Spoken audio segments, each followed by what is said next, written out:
Muy buenas a todos, a todas. Hoy retomamos, después de la pandemia y de todo lo que hemos padecido, los encuentros literarios en nuestra biblioteca, y eso es un honor y un orgullo poder estar aquí para presentarlo. ¿Con quién mejor que con don José Moreno Arenas? Es la segunda vez que viene, un referente en teatro breve. Tiene más de 100 obras y se han traducido a varios idiomas y se han representado a nivel nacional y también a nivel internacional. Y tenerlo aquí y que haya podido reservarnos en su apretada agenda un espacio es de agradecer siempre. Y nosotros como centro tenemos que aprovechar esa situación. Ahora van a proceder a decir un poco su biografía, sus premios, que tiene el más prestigioso, el Álvarez Quintero, pero que tiene unos pocos más, y lo más importante, que es de Albolote. Estando donde estamos, que sea una tierra que dé fruto de buenos escritores y que podamos tener aquí toda su sabiduría y aprendizaje, yo creo que es de agradecer. No me entretengo más y procedemos. Vamos a pasar a conocer su obra y a presentarlo. Empezamos, Susana, siéntate por favor, y bueno, ¿quieres sentarte aquí o me da igual? Digo, vente para acá, vamos.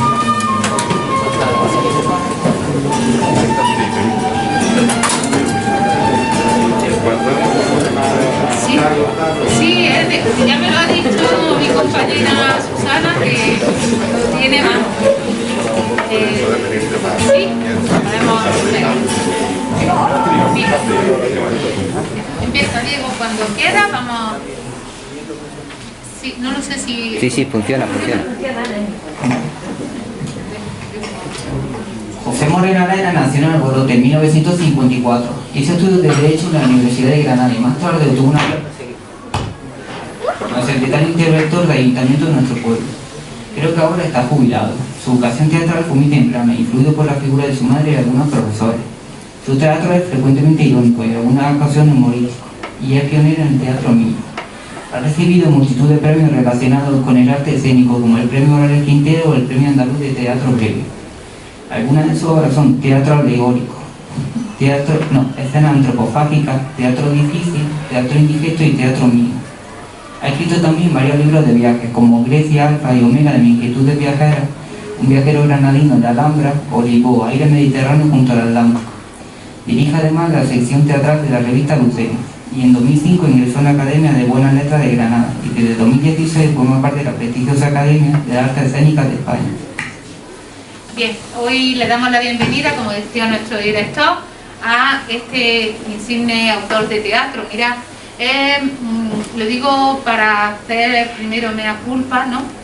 Yo soy profesora de lengua y literatura y tuve que venir aquí a este instituto para conocer a don José Moreno Arenas, que si vierais la biografía tan extensa, lo prestigioso, lo reconocido que es fuera de nuestro país y fuera de lo que son las clases de lengua y literatura de la Universidad de Granada, que yo no sé cómo, si no llego yo a venir aquí a trabajar, es que a lo mejor no sé cómo hubiera podido vivir sin conocerlo, porque es una persona muy, muy importante y muy reconocida. Él ha tenido la amabilidad de prestarse para presentar aquí su obra. Su obra la representa el día 23, ¿no? Aquí en Albolote. ¿A qué hora la representa? A las 8 de la tarde. A las 8 de la tarde. Habrá invitaciones y mirad, su obra se llama Federico en carne viva. Vamos a dar un paseo a través de su obra, que él nos la explique, para que todos vosotros, vuestras familias, pues podáis asistir a uno de los estrenos que en las grandes ciudades de Estados Unidos pues ha tenido los teatros llenos. Y nosotros que lo tenemos aquí, no vayamos a hacer el dicho este de que nadie es profeta en su tierra, sino que sea profeta en nuestra tierra. Bueno, muchísimas gracias por ser tan generoso con tu tiempo y por ser pues la segunda vez que viniste aquí. Mirad, cuando empiezas a conocer Federico, lo primero fue ver si podíamos comprar la obra. No la podemos comprar. No se puede. ¿Y por qué no se puede? Cuéntalo. ¿Porque ya está agotada o cómo es? está agotada. Ya además lo comenté con el profesor Daniel, que bueno, se publicó por primera vez en Estados Unidos. Hay determinados ambientes en Estados Unidos donde mi teatro es muy celebrado, y bueno, pues una prestigiosa editorial de Texas, en Estados Unidos, pues le gustó la obra y decidieron publicarla. El problema es que, bueno, bendito problema, ¿no? Porque suelen utilizarse estas ediciones para trabajar con ellas en las universidades, en Estados Unidos. Entonces, esa es una de las razones por las que se agotó la obra enseguida, porque prácticamente están todas las universidades de Estados Unidos. Y a mí me mandaron los ejemplares justos para poder hacer una presentación aquí en Albolote, que se hizo. Y bueno, pues sí, prácticamente nada más que entre los amigos que fueron a la presentación terminaron de comprar la obra, y yo al final me he quedado con 2 ejemplares, que son los mínimos que tengo en biblioteca, y bueno, pues si alguna vez surge algo, que además me lo tienen pedido ya para la biblioteca de la Universidad de Granada. Pero eso te iba a decir, que lo podremos comprar para tenerlo aquí en la biblioteca. Bueno, comprarnos. Aparte de asistir al estreno de Albolote, yo tendré el gusto de traer unos ejemplares. Ya se lo dije a nuestro director, jefe de estudio, Daniel, que actualmente la Diputación de Granada está haciendo una edición que supongo que será una edición magnífica, porque además contamos con un ilustrador de la talla para el libro. Normalmente los libros de teatro no se suelen ilustrar ni nada, pero bueno, Diputación ha querido contar con José Manuel Darro, nada menos que, para que hagáis una idea, quién es José Manuel Darro, es el que ha hecho el diseño de las farolas que hay en la Gran Vía, en Granada. Entonces, si las habéis visto, sí, da igual, sí, con motivos como si fueran, en fin, inspiradas, digamos, en motivos alambreños, ¿no? Da igual. Entonces, ese es José Manuel Darro. Entonces, está haciendo unas ilustraciones increíbles. Y creemos que el libro puede estar o bien para final de año o primero del año que viene. Con lo cual, ya mismo tendréis aquí ejemplares. Hombre, también se está haciendo en otros idiomas, en catalán está a punto de salir, pero bueno, yo no lo voy a traer aquí en catalán, salvo que alguien... Hombre, está muy bien la diversidad cultural, pero que nos gustaría leerlo en español, bueno, para que nos llegue antes. Mira, si queréis podemos empezar por este recorrido. Yo tuve la suerte de hablar por teléfono y me dio unas cuantas claves. Yo creo que son muy importantes para que cuando vayamos a ver la obra lo podamos entender. Mira, el autor que tenemos aquí, si vosotros, de los libros que tenemos en la biblioteca, en esta sección de teatro, pues podemos leer obras cortas y obras en las que los personajes no tienen nombre, aparece primero, segundo. Sin embargo, en esta obra que veremos el día 23, los personajes tienen nombre. Y explícanos, ¿quiénes son estos personajes que aparecen en la obra? Pues digo, ¿te parece que entremos así para que conozcan la obra? Me parece perfecto. Pues son, bueno, a mí me gustaría antes, pero al hilo de lo que tú estás comentando, me gustaría antes, cuidado que esto no es ningún examen ni nada, saber si sabéis quién es Federico. ¿Quién podría decirme quién es Federico García? ¿Alguien que quiera comentar algo? Venga, animaros, que si no esto es muy aburrido. Si yo he venido aquí a soltar un rollo, esto es aburridísimo. A ver, aquí hay una mano levantada. Venga. ¿Una persona famosa? Sí. No. Pero centraros un poquito. Vamos a ver. Muy bien, ya va. Pero también Messi es famoso. Hacen cosas distintas. Claro. Hay alguien que me pueda decir quién fue Federico García Lorca. Tan sencillo como eso. Venga. ¿Un escritor de la generación del 27? Bueno, casi, sí, que venga. Poeta granadino. Venga, ya vamos a acercarnos. Sí, por aquí habíais dicho algo. Un escritor. Yo veo aquí carillas de niños que supongo que será la timidez, pero que en primero de la ESO nosotros aquí leemos Don Pelín, que también me parece que sale. Claro. Entonces, digo por ejemplo, te digo porque tengo enfrente a una de mis antiguas alumnas, pero en fin, que a lo mejor es la timidez. No sabemos, tendremos que insistir. ¿Puedo ponerme de pie? Puedes ponerte de pie. Perdona, que de la espalda. No, nada. Yo sé que así me vaya a ver más. Y además voy a hacer una cosa que es lo que es el teatro, que es acercarme al público. Algo que, por ejemplo, el cine no puede hacer. Si por algo se caracteriza... Bueno, pues a los que quieran mantener una vida. Si por algo se caracteriza el teatro, es por la inmediatez que hay al público. Si alguna vez habéis estado en el teatro, pues veréis que los actores los tenéis prácticamente que casi podéis tocarlos con la mano. Si estáis sentados en la primera fila. Y son personas de carne y hueso, es distinto al cine. Y aquí se me ocurre un mal chiste. Es decir, si vais al cine, siempre vais a ver las mismas escenas, exactamente. Bueno, voy a ver otra vez la película, vas a ver exactamente lo que viste la vez anterior. Si tú vas al teatro, existe el riesgo de que al actor se le olvide el papel, con lo cual ya estás viendo una cosa distinta de la que viste la primera vez, o tropiece y se cae. Imaginaos, es decir, que quiero decir que el teatro es algo que está vivo. Y ahora os voy a hacer una preguntilla. ¿Quién ha hecho teatro alguna vez? Eso te iba a decir, a ver si... Cuéntanos un poquito la experiencia, ¿de qué fue la obra de teatro? Aquí en el colegio, en el instituto. Yo llevo clase de teatro desde muy pequeña. No me digas. ¿Trabajáis autores o trabajáis... ¿Dónde lo haces?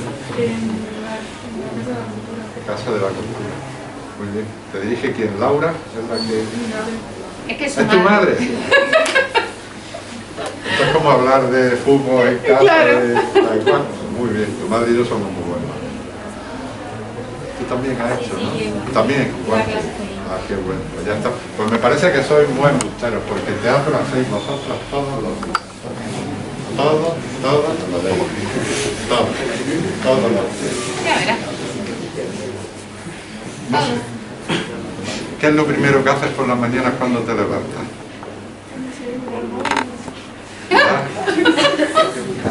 Mirad el móvil. Ay, Dios mío. ¿Me lo puedes decir tú qué es lo que haces lo primero? Cuando tú te levantas, lo primero que haces por las mañanas.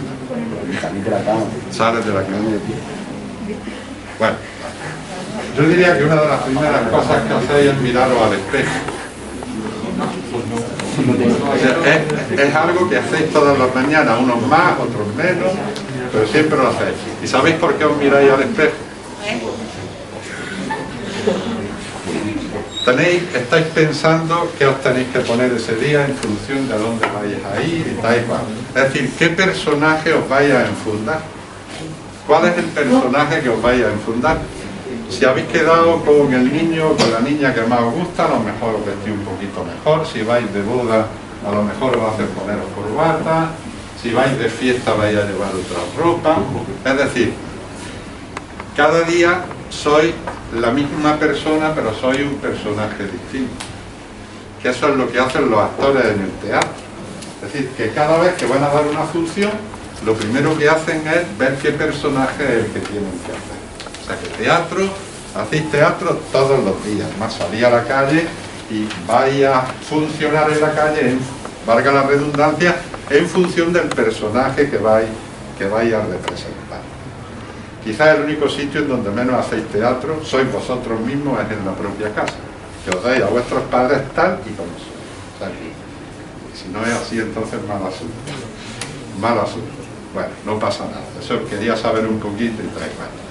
Hombre, Federico García Lorca, a mí casi me da vergüenza confesarlo, porque después de llevar muchísimos años escribiendo, pues, y es uno de los autores que quizás más haya leído, sin embargo, es de los que menos, en principio, ha influido en mi forma de escribir. Es de lo que menos. Además de los estudiosos de mi obra, ninguno cita a Federico García Lorca, a ninguno lo cita como posible influencia en mi trabajo, en mi teatro.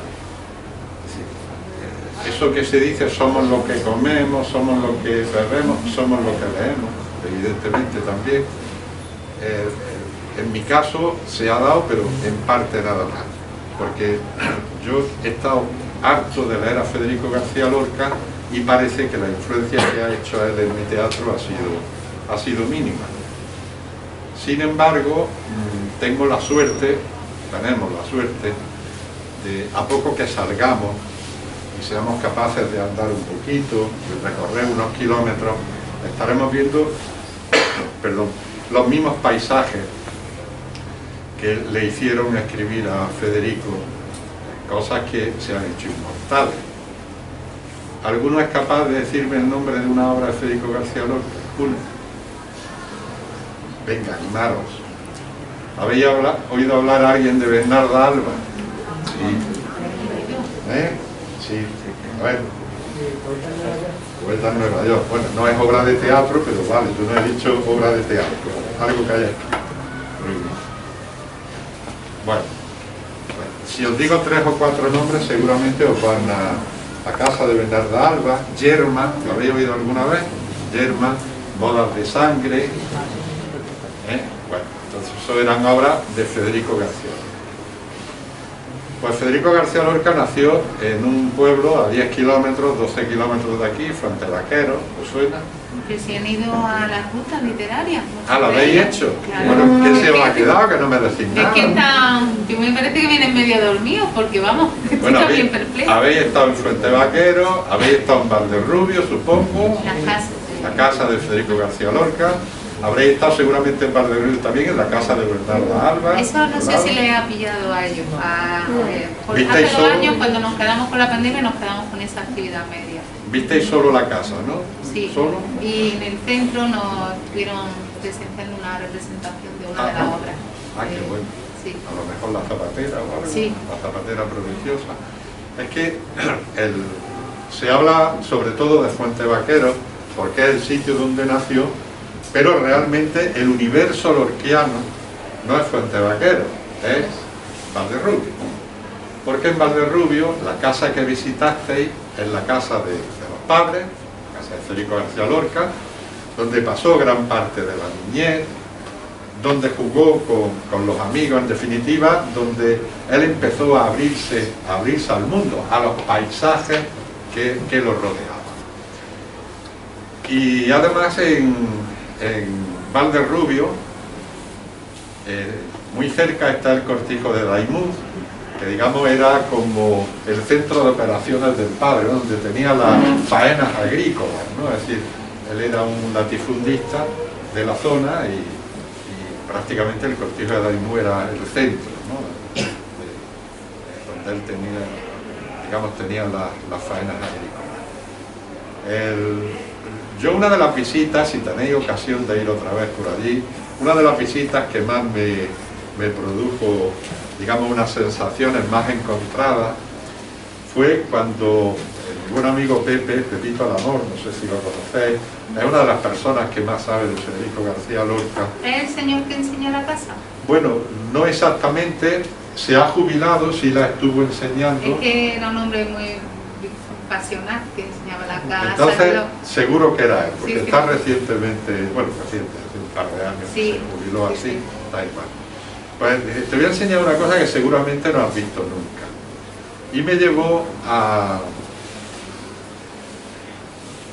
un lugar retirado del pueblo, que era la Noria de los Albas. Era un sitio donde se retiraba y me enseñó un estanque a donde llevaba, el nombre auténtico no era Bernarda Alba, era Frasquita Alba. Frasquita era el nombre de...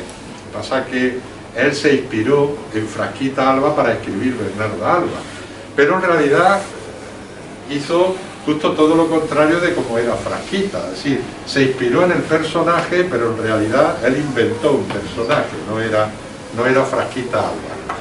Hasta el punto de que en la obra de teatro, en la casa de Bernarda Alba, Federico nos presenta a Bernarda como si realmente fuera una mujer carcelera, es decir, que prácticamente no dejaba salir a la hija, nada, o sea que, bueno, por problemas de los lutos, entonces había aquellos lutos de 8 años, ¿no? Que se decían y todo eso, ¿no? Y la sorpresa fue cuando me dice Pepe, me dice, aquí es donde Frasquita Alba traía a su hija a bañarse. O sea, estamos hablando de los años 20. Hoy decir que vamos a bañarnos a cualquier sitio no le damos la más mínima importancia.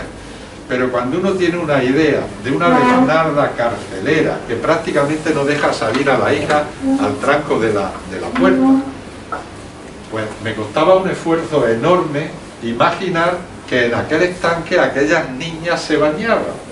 Sí, es algo que yo no podía concebir. Por eso muchas veces cuando nos hagamos juicios de una época o juicios de personas, hay que situar a esas personas en la época y entender cuáles eran, digamos, las costumbres, las formas de proceder en esa época.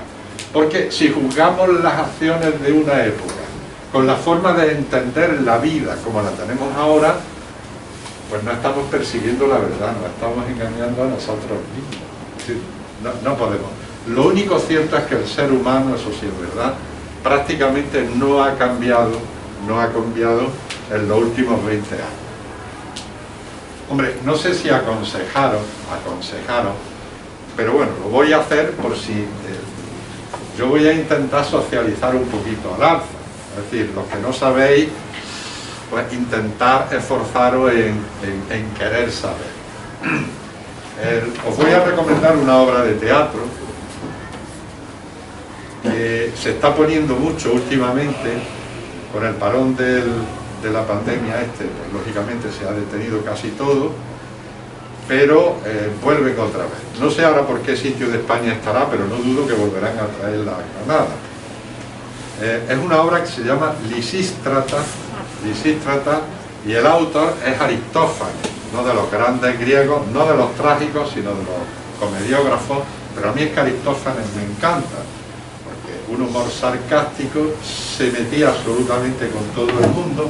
Claro, así le pasó lo que le pasó en vida, ¿no? Es decir, que el hombre tuvo problemas y muy grandes, ¿no? Obviamente se metía con todo, ¿no? Y ya hace 2500 años llegó a hacer esta obra de teatro, Lisístrata, que es algo increíble para la época, incluso viéndolas con los ojos de hoy en día, y es una obra muy avanzada. Imaginaos hace 2500 años, no es ni más ni menos que una huelga de sexo que hacen las mujeres hasta que los maridos dejen de ir a la guerra. Es decir, para que el hombre no vaya a la guerra, la mujer hace huelga de sexo. O sea que imaginaos lo aventajado que estaba esto para aquella época. Estamos hablando de hace 2500 años, cuando todavía vemos a las mujeres en algunas sociedades que van tapadas de arriba a abajo. Es decir, es algo increíble.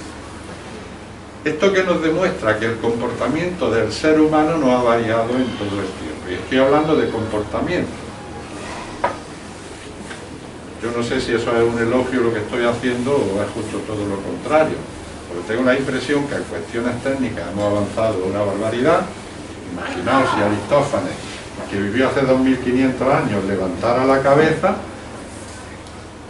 pues solamente con ver los aviones, los coches y todo eso, le volvía a dar un soponcio, ¿no?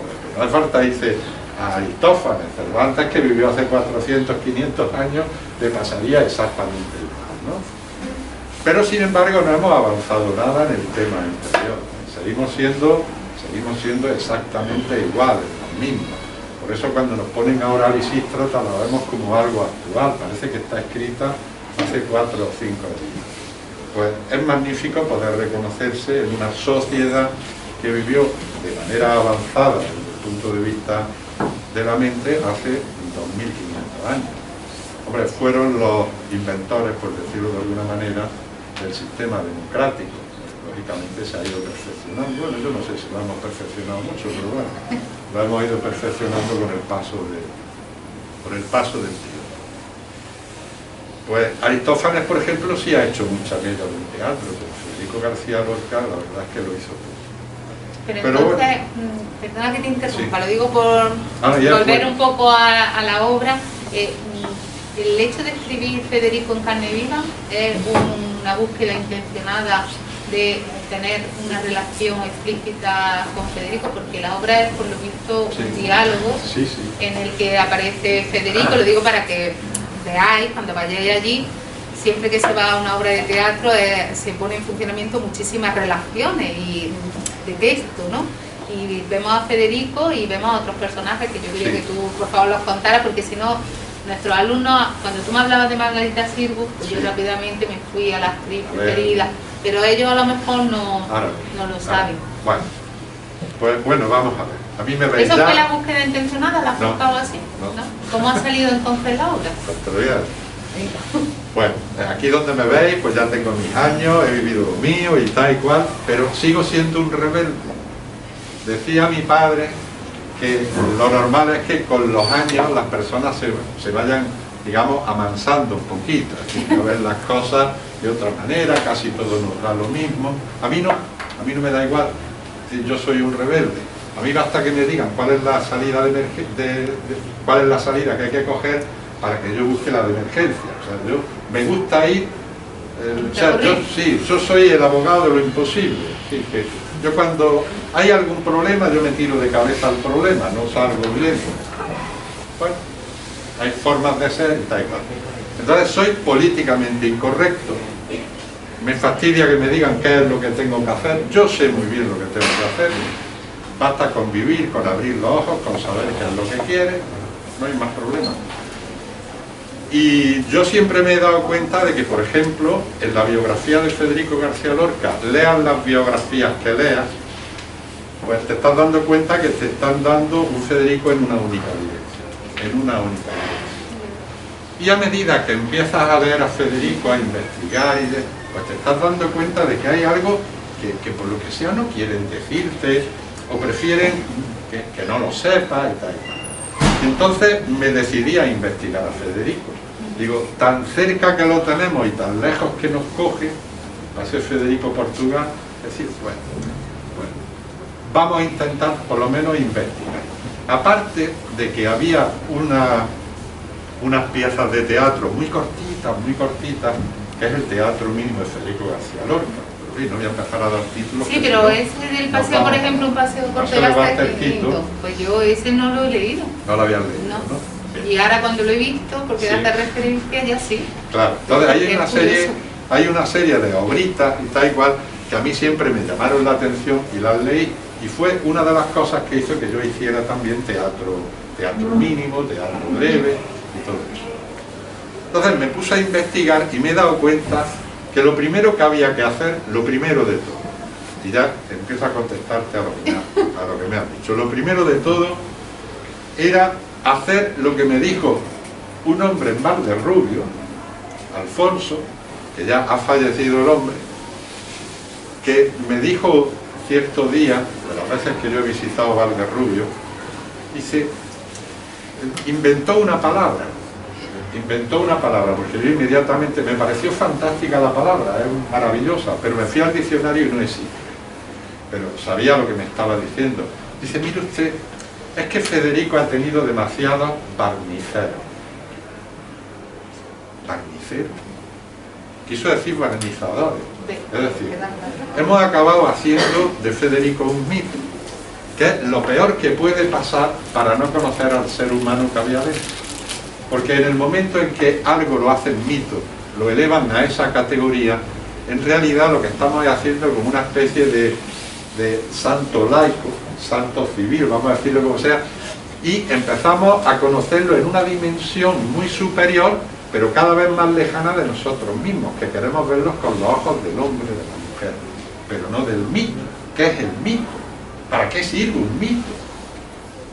Para contentar a ciertos sectores de la sociedad, bien por cuestiones religiosas, políticas, ideológicas, de lo que sea.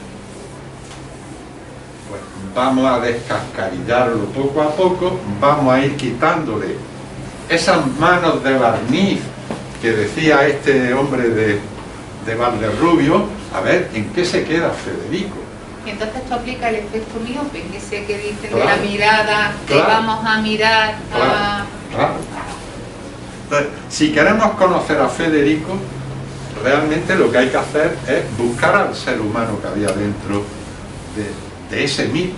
Para eso hay que empezar a quitarle todas esas capas de barniz que se habían dado, que muchas de ellas pues seguramente algunas se acercarán a la verdad, otras le darán la espalda a la verdad, etcétera, etcétera. Y lo mismo si es Federico, como si es cualquier otra persona. Si realmente queréis llegar a conocerla y esta persona ha fallecido, hacer estas tres cosas que yo he hecho. Tres. Estamos hablando de un literario. Leer su obra, leer su correspondencia, fundamental, la correspondencia,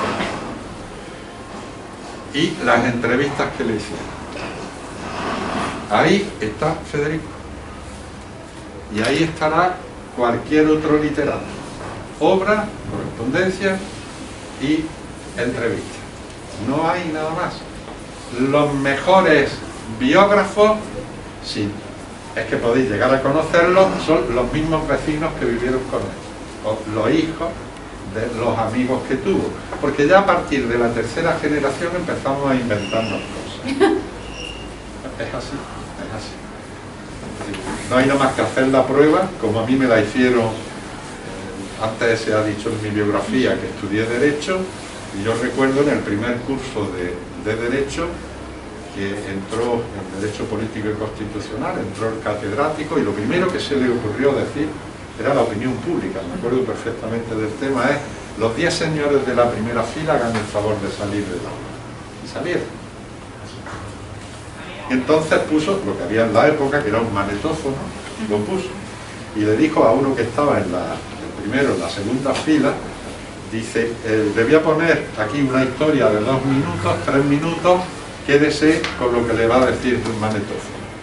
Entonces puso la historia, y se la quedó. De los que han salido, que pase uno.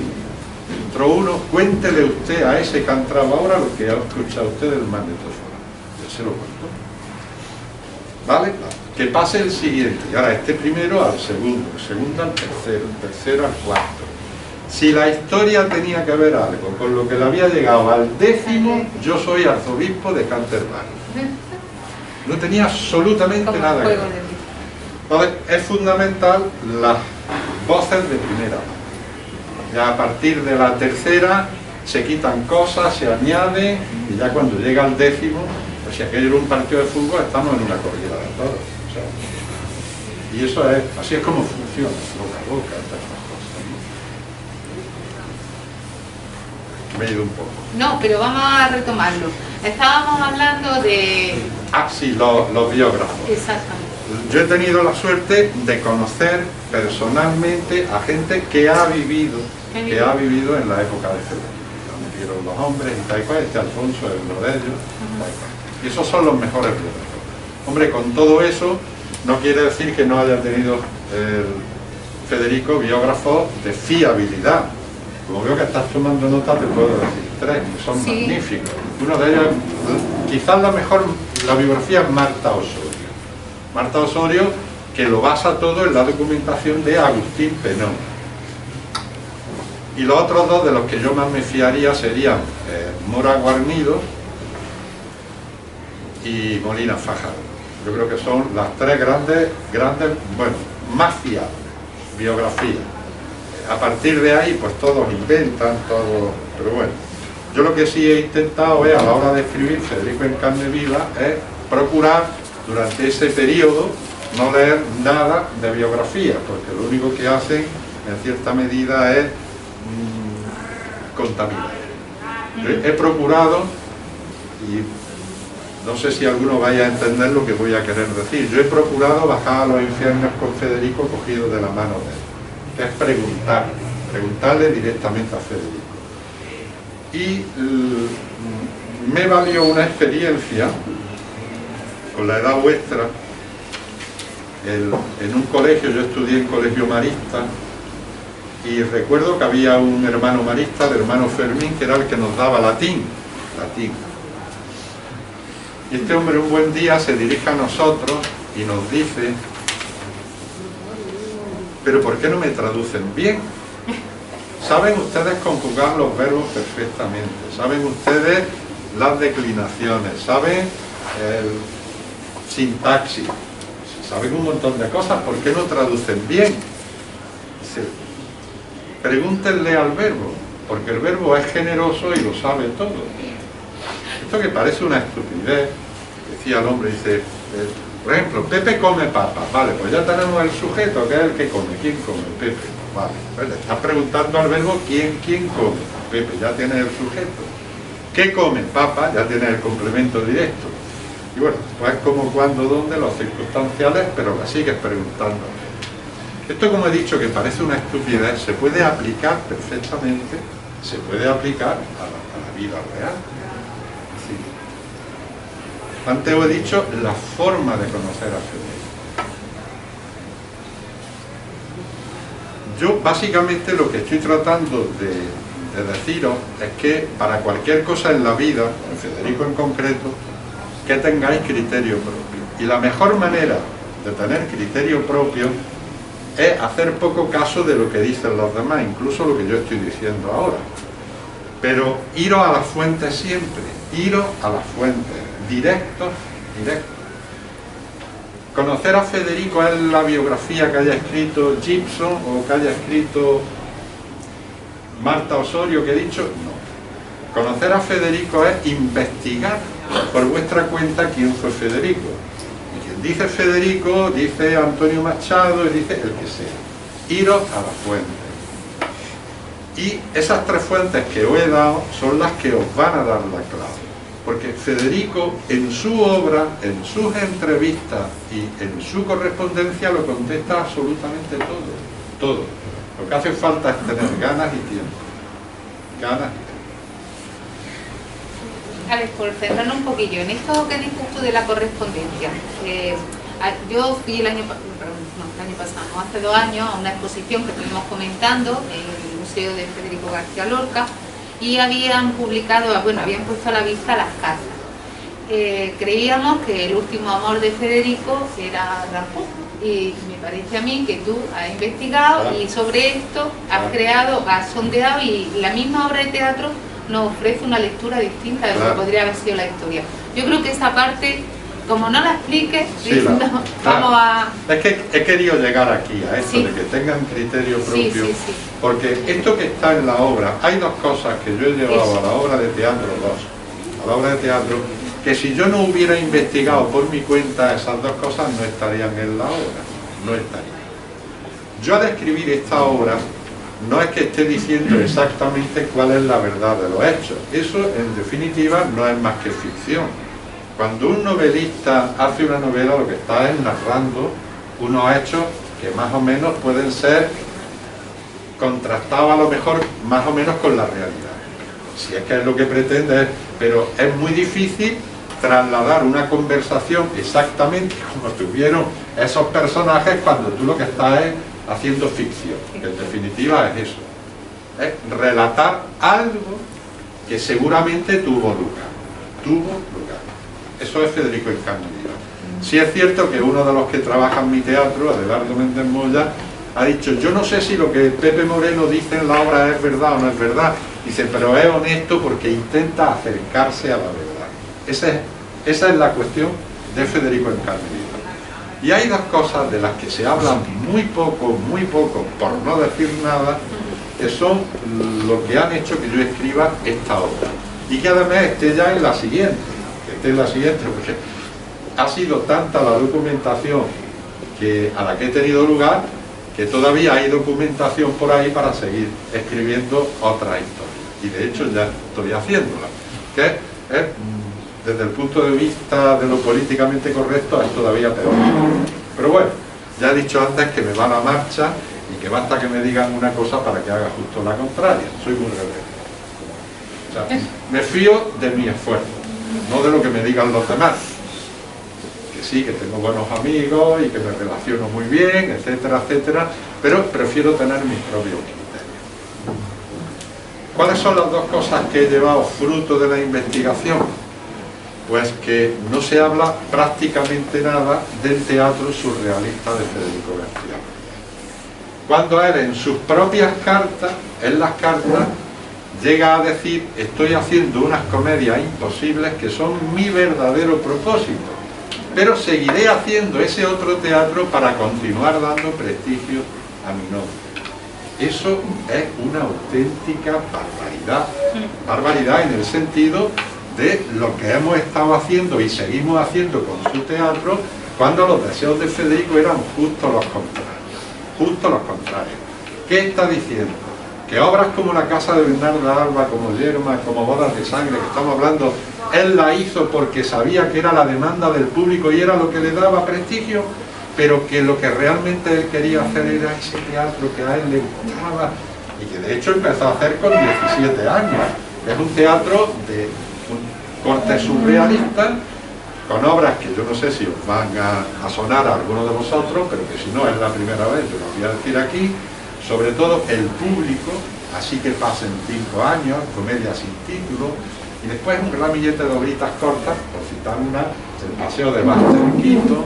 Es decir, ese era el verdadero deseo, la dirección que Federico quería darle a su teatro, y que además él llegó a decir que era el teatro en Europa que estaba por venir. Esa era la idea que tenía Federico García. ¿Os suena Samuel Beckett?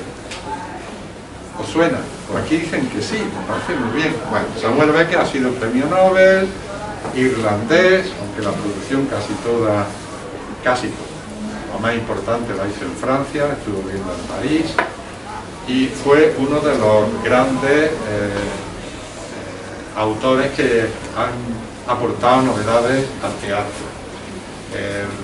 En realidad es el referente surrealista en teatro en toda Europa, pero sin embargo Federico se adelanta 20 años a Samuel Beckett. Es decir, hemos sido tan estúpidos que hemos dejado pasar la ocasión, por no estudiar ese tipo de teatro de Federico, de que la referencia europea del surrealismo sea Samuel Beckett y no Federico García Lorca.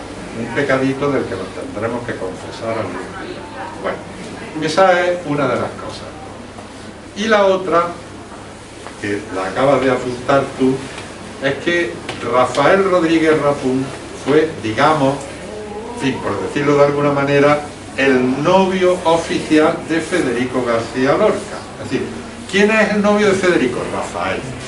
Además era el secretario de La Barraca. La Barraca era esa compañía de teatro, el carromato, por los que recorrió los pueblos de España, etc. Pues el secretario era Rafael Rodríguez Rapún, y era su novio, Pero bueno, Federico fue muy promiscuo, tuvo muchas relaciones, se le han llegado a conocer hasta 17, hablo de relaciones, no de aquí te pillo, aquí te mato, ¿no? Estamos hablando de relaciones, ¿no?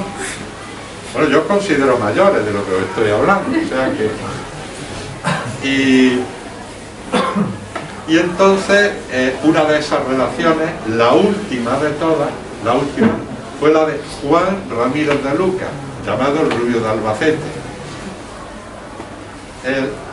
Yo en una conferencia que di hace unos años en la Facultad de Letras en Murcia, empecé la conferencia diciendo: Lorca murió por amor. Y me empezaron a mirar, eran filólogos ya, empezaron a mirarme con unas caras como diciendo: ¿de dónde sacas este tío? Y eso que es granaíno y viene a decirnos estas cosas, pero ¿esto qué es? Pues tan sencillo como lo que he dicho. Juan Ramírez de Lucas tenía 19 años. Federico García Lorca ya tenía cumplido los 38, fue la última etapa, fase final de su vida. Y se enamoraron perdidamente los dos. Uno del uno, el otro del otro. Se enamoraron perdidamente. 19 años. Es que en la época 19 años era menor de edad. Hoy la mayoría de edad está en los 18, pero entonces estaba en los 21. Los grandes hombres y mujeres, digamos, del pensamiento, de la ciencia, etcétera, ante la situación que se estaba produciendo en España, un clima prebélico, bastante complicado y tal y cual, pues empiezan a salir de España. Y Federico García Lorca tuvo oportunidad de salir de España porque tuvo infinidad de invitaciones para hacerlo. La embajada de Cuba, la de Venezuela, la de Argentina, la de Uruguay, México, cantidad de embajadas. Y no solamente eso, sino también la de su buena amiga y una de las grandes actrices que dieron vida a los mejores personajes de Federico García Lorca, que era Margarita Sirgu, que es el otro personaje que aparece en la obra de teatro, digamos personajes reales, porque después yo incluyo personajes de ficción precisamente de las obras de Federico García Lorca. Ahora después, si tenemos tiempo y queréis, lo comentamos. Y la misma Margarita Silgu, que tenía un apartamento en México, se lo dijo: Federico, ve. Federico no se va. Y aquí es donde entra eso que hoy he contado antes del hermano Fermín. ¿Para qué nos habrá contado esta tontería? Tal y cual. Es porque, como el comportamiento humano no ha cambiado, seguimos siendo los mismos seres humanos de hace 2000 años, de hace 500, etcétera. Si descascarillamos a Federico como yo he hecho, lo he bajado del mito, digamos que he entrado en el ser humano de Federico, ahora entiendo que Federico pues tendría pues, las mismas reacciones que tiene un ser humano a las cosas, etcétera. ¿Cuáles son una de las cosas que realmente hace que un ser humano adopte medidas que uno diga, está salado perdido, si se la está jugando, pero qué es lo que hace? ¿Por qué no se va? Porque estaba perdidamente enamorado de Juan y no podía llevárselo porque era menor de edad. Juan, vete a Albacete, convence a tu padre y cuando lo hayas convencido viene y nos vamos. Avisa y nos vamos. Y cómo sería todo, que Federico se viene a Granada, algunos dicen que para pasar el día era la onomástica suya y la de su padre y tal y cual, pero ante el peligro, coger el teléfono y decir felicidades papá, está todo dicho, ¿no? Es decir que, no, se viene a Granada a ultimar detalles, etc. Y le cogen. Esa decisión de no irse de España, y no me cabe ninguna duda, porque estaba profundamente enamorado de Juan y que lo que quería era irse con Juan, es lo que le hace que al final le ocurra lo que todos sabemos que le ocurrió. Por esto digo que Federico lo asesina, evidentemente, humano, pero esa decisión la toma por amor, y eso es lo que le hace que al final acabe matando. No se va. ¿Qué habría sido de Federico? No lo sé. Eso ya entraríamos en el mundo de las especulaciones, ¿no? Y de todo eso. Pero realmente eso. Y en eso es lo que baso la obra. Y he procurado no sacar como personaje a Juan Ramírez de Luca en la obra, porque me parece mucho más enriquecedor, como también hace Federico García Lorca en la casa de Bernarda Alba con Pepe el Romano. Vas por delante, por lo no, porque te voy siguiendo, porque me interesa. Con Pepe el Romano, porque Pepe el Romano, sin necesidad de salir en la obra como un personaje más, en la casa de Bernarda Alba, lo impregna todo, impregna todos los rincones del escenario.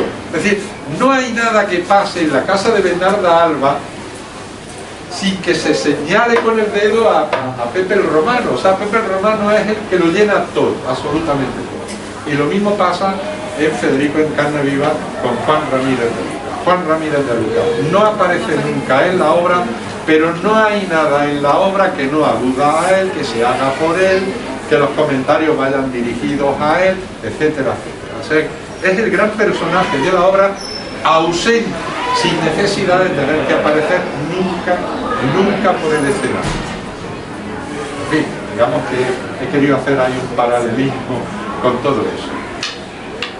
Y después pues intento jugar, porque en definitiva el teatro es un juego, He intentado jugar para, digamos, arrimar un poco el agua a la sardina, para hacer ver qué es lo que quiero decir y tal cual. He cogido a personajes de ficción que inventó Federico, que creó Federico García Lorca, y los he traído a mi obra, como es el caso de la misma Bernarda Alba, como yo, los dos fundamentales son Bernarda Alba y Buster Keaton. Porque Buster Keaton, aunque al final tiene una intervención mínima, pero me parece fundamental para la comprensión de lo que yo he pretendido hacer con esta obra. Y después, de una manera eventual o como apoyo de Bernarda, pues siento también a Yerma y a Don Cumplín, ¿no? Que son los dos personajes. Y para... Habrá sorpresas cuando se sienten como público, ¿no? No les quepa... No vamos a decir nada más, pero habrá sorpresas. Sí, bueno, ahora ¡Ay, por favor, qué rápido! siento. ¡Madre mía! María Josefa, que es la madre de Bernardo. Sí, a ver, Que la saque. esperad, por favor. No, Es que esta parte de aquí son más visibles. Esperad un momento. A ver, mirad. Ya a la... A ver, mirad, Laura, por favor. No hemos terminado. Si es que tendríamos que estar aquí diciendo vamos a seguir, no lo podemos hacer porque no podemos abusar del tiempo de José Moreno Arena, pero es por él, no por nosotros, porque esto ha hecho nada más que empezar. Mirad, tenemos esta invitación para el día 23 a las 8 de la tarde, con las claves que nos ha dado, que es una obra que yo estoy deseando ver y me he quedado con muchas preguntas. Él va a tener la amabilidad de venir con unos alumnos mayores de primer bachillerato y a ver si se las podemos hacer. No podemos irnos sin darle un aplauso y nuestro agradecimiento más que...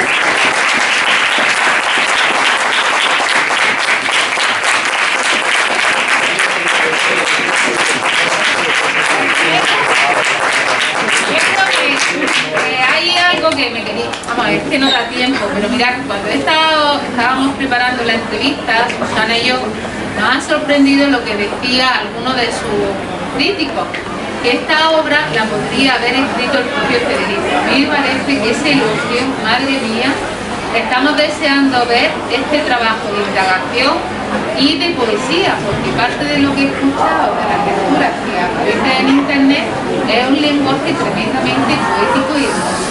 Y quiero dar las gracias porque de verdad... Si puedo, 30 segundos, 30 segundos, por favor. al hilo de lo que has comentado. Es que al estar 3 años estudiando, el problema que a mí se me representaba a la hora de escribir la obra era inventar un personaje llamado Federico, pero que no fuera Federico García Lorca, o que al subir al escenario a Federico García Lorca el público lo reconociera como Federico. Entonces, eso es un reto. Claro. Entonces he tenido que meterme en la prosa poética de Federico a fondo para intentar parecerme lo más posible a esa forma de Ha sido magnífico. Yo lo que escucho estoy deseando verlo. Y por favor, de nuevo, un aplauso a nuestro querido autor.